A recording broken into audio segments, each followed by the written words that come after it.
Apa kabar teman-teman? Kembali lagi bersama Sobat Hashtag, yang membahas berbagai informasi misteri, mitos, sejarah, dan fakta yang ada di dunia yang belum terpecahkan. Kali ini kita akan membahas misteri sosok kakek penolong.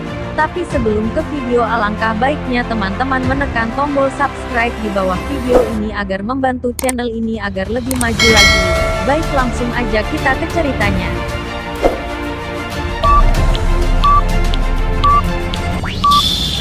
Pada tahun 2010 yang lalu, Johnny, pemuda yang senang sekali minum kopi, hampir setiap warung di kampungnya pernah dia datangin untuk merasakan nikmatnya kopi.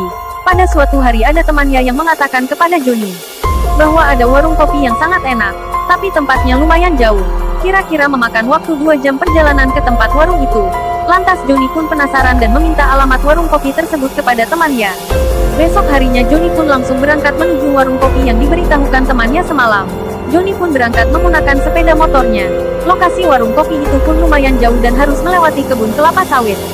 Setibanya di sana benar Johnny menemukan warung yang diceritakan temannya itu. Tanpa basa-basi Johnny pun memesan kopi yang kata temannya itu enak. Sambil minum kopi Johnny pun bercerita dengan pengunjung lain. Tanpa terasa hari pun hampir mulai gelap. Johnny pun pamit kepada pemilik warung kopi tersebut. Setibanya di tengah jalan ban Johnny pun bocor. Mau gak mau Johnny pun turun dari motornya dan mendorong motornya yang bocor tersebut. Di tengah kebun kelapa sawit Johnny pun berjumpa dengan orang tua yang memakai baju putih dan sorban. Orang tua itu pun bertanya kepada Johnny, "Kenapa motornya, nak?" Johnny pun berkata kepada bapak itu, "Motor saya bocor, Pak." Bapak itu pun sontak berkata kepada Johnny, "Ayo nak, singgah dulu ke rumah saya. Soalnya ini udah mau maghrib. Nanti kalau sudah siap maghrib baru kamu lanjut jalan lagi." Johnny pun berkata, "Di mana rumah bapak?"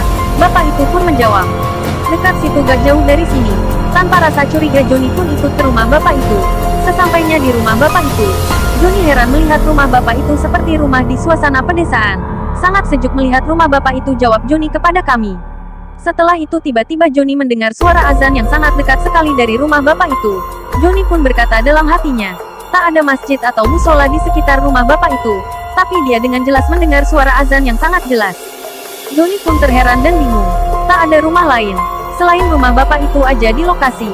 Sontak bapak itu pun menyuruh Johnny untuk mengambil air wudhu untuk sholat maghrib berjamaah bersama. Johnny pun pergi ke belakang untuk mengambil air wudhu. Johnny pun kagum melihat air yang sangat jernih mengalir dari bibir bambu. Johnny pun berkata kepada kami, "Seperti suasana perdesaan." "Setelah itu saya sholat maghrib bersama bapak itu," jawab Johnny kepada kami. Selesai sholat Johnny pun diajak untuk makan malam bersama.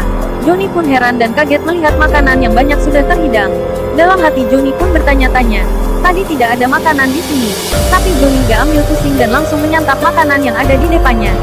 Selesai makan Johnny pamit kepada bapak itu untuk pulang. Johnny pun berkata kepada bapak itu, "Pak, saya pamit pulang dulu. Takut kemalaman di jalan."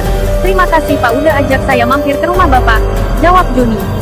"Iya nak, hati-hati kamu di jalan," kata bapak itu. "Tapi kalau kamu udah pulang jangan lihat lagi ke belakang," kata bapak itu kepada Johnny. "Baik Pak," kata Johnny. Johnny pun pulang sambil menuntun motornya yang mogok itu. Dalam hati Johnny pun bertanya-tanya, "Kenapa saya gak boleh lihat ke belakang?" Johnny pun penasaran perkataan bapak itu. Johnny pun menoleh ke belakang, dan terkejut melihat rumah bapak itu sudah tidak ada lagi. Yang ada hanya pohon kelapa sawit di sekitar situ. Johnny pun langsung menghidupkan motornya yang bocor dan langsung tancap gas, saking ketakutannya. Baik, itulah sedikit cerita misteri kakek penolong. Jangan lupa teman-teman selalu mengikuti channel Sobat Hashtag. Saya pamit dulu. Salam Sobat Hashtag.